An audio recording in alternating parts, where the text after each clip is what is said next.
যতীনবাবুর দোষটা কি জানেন? আজ্ঞে না, এই দোষটা কি বলুন তো? যতীনবাবুর সবচেয়ে বড় দোষ হলো উনি বড্ড ভালো মানুষ। অ তা ভালো মানুষইটা দোষের খাতে ধরছেন কেন? ধরবো না মশাই, কিছু পৈতৃক সম্পত্তি ছিল, ব্যাংকে দিব্যি মোটা টাকার আমানত ছিল, কয়েক লাখ টাকা শেয়ারেও খাটছিল, গাড়ি বাড়ি জমি জমায় এক প্রকার ভাষাভাষী কাণ্ড। কিন্তু ওই যে ভালো মানুষের দোষ, কেবল বলেন আমি একা ভালো থাকলে তো হবে না, অন্যদেরও ভালো রাখতে হবে। আর যেমনই কথা তেমনই কাজ, দু হাতে আর কতই বা বিলোনো যায়। ভগবান যদি চারখানা হাত দিতেন তবে বিলিয়ে সুখ হতো। বটে, তা তার ঠিকানাটা কি বলুন তো? আহা, আগে সবটা শুনুন তবে তো। কিন্তু এই দেরি করলে সব বিলি হয়ে যাবে যে। আরে না মশাই না, বিলি হয়েই যেত, কিন্তু ভগবান যে তাঁর আবদার মঞ্জুর করবেন সেটা যতীনবাবু ভেবে দেখেননি। এখন যে তার বড় বিপদ চলছে। কেন মশাই, বিপদ কিসের? বলছি মশাই বলছি, তার আগে একটা কথা শুনে রাখুন। ভগবান মানুষটা কিন্তু বড্ড বেখেয়ালের লোক। বড় গলা করে চেয়ে চিনতে দেখবেন, কথাটা ভগবান কানেই তুলবেন না হয়তো, কিন্তু হঠাৎ হয়তো আনমনে ফিস ফিস করে কিছু একটা চেয়ে বসলেন, অমনি সেটা মঞ্জুর করে দিলেন। তাতে যে কত বিভ্রান্তি হয় সেটা মোটেই ভেবে দেখলেন না। তা হলোটা কি মশাই? ওই চারটে হাত চেয়েছিলেন যতীনবাবু, ওইটাই তার কাল হলো। রাত্রিবেলা শুয়ে ঘুমোচ্ছেন, হঠাৎ বগলের তলায় সুড়সুড়ি। প্রথমটায় তেমন বুঝতে পারেননি, অস্বস্তি বোধ করে এপাশ ওপাশ করছেন, হঠাৎ দুই বগল ফুঁড়ে ভচাক ভচাক করে আরো দুটো হাত বেরিয়ে এলো। প্রথমটায় তো চোরের হাত মনে করে চেঁচামেচি জুড়ে দিলেন, বাড়ির লোকজনও সব লাঠি সোঁটা নিয়ে দৌড়ে এলো। কিন্তু কাণ্ড দেখে সবাই তাজ্জব, চোর ডাকাতের ব্যাপার নয়, যতীনবাবুর দুই বগলের তলা দিয়ে গায়ের গেঞ্জি ছিঁড়ে ফুঁড়ে আরো দুটো হাত বেরিয়ে এসেছে।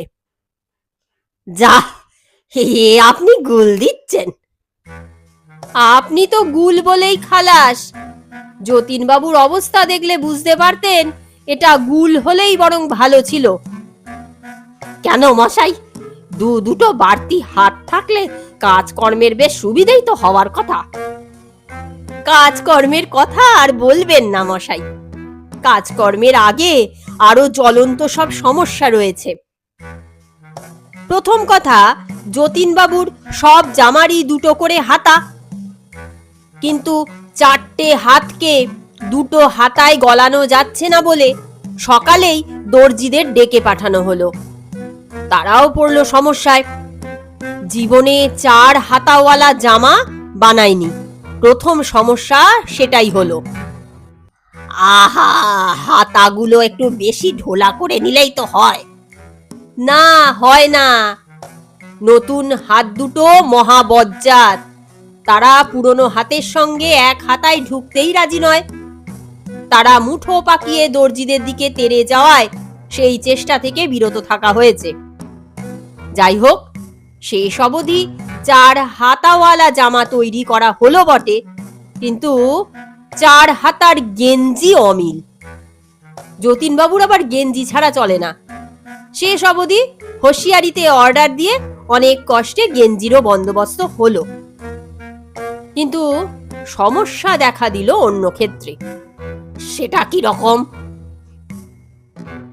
বলছি, যতীনবাবুর এখন দুখানা ডান হাত আর দুখানা বাঁ হাত, বুঝলেন তো? দিব্যি বুঝেছি, দুটো ডান দুটো বাঁ, সোজা হিসেব। হিসেবটা যদি এতই সোজা হতো তাহলে আর চিন্তা ছিল কি?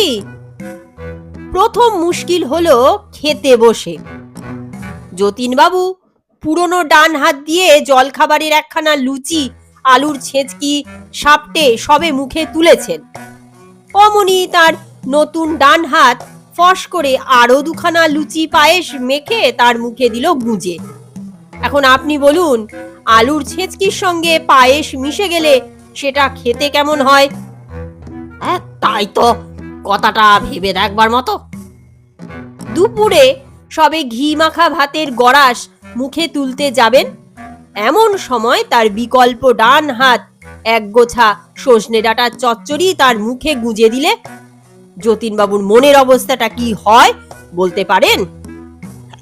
খুব খারাপ হওয়ার কথা।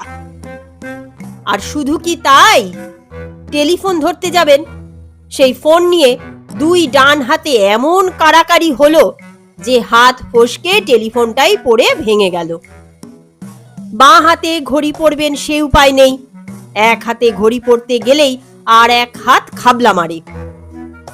একটু তবলা বাজানোর শখ আছে যতীনবাবুর, কিন্তু এখন দুটো ডান হাত এবং দুটো বাঁ হাত মিলে তবলা ডুগিতে এমন সব আওয়াজ তোলে যে কহতব্য নয়। বরাবর বাঁ হাতে চায়ের কাপ ধরার অভ্যাস তার। সবে চুমুক দেবেন, অমনি নতুন বাঁ হাতটা উঠে এসে কাপটা এমন চেপে ধরলো যে গরম চা চলকে পড়ে পেটে ফোসকা হওয়ার জোগাড়। বাজার করতে গিয়েও বিপত্তি। পুরনো হাতে বাছাই বেগুন তুলেছেন, নতুন হাত টপাটপ কানা বেগুন তুলে ব্যাগে ভরে দিচ্ছে। বুড়ো ঢেঁড়স, পাকা পটল, ধসা আলু কি থাকছে না আজকাল তার বাজারে। এ যতীনবাবু তো তাহলে খুব বিপদ যাচ্ছে মশাই। তার বলতে, তাই বলছিলুম, ভগবানের কাছে ফস করে কিছু চেয়ে বসবেন না। বেখেয়ালের লোক কোনটা দিয়ে ফেলেন কে জানে। যা আছে তাই নিয়েই খুশি থাকুন মশাই, বুঝলেন? খুব খুব বুঝলাম।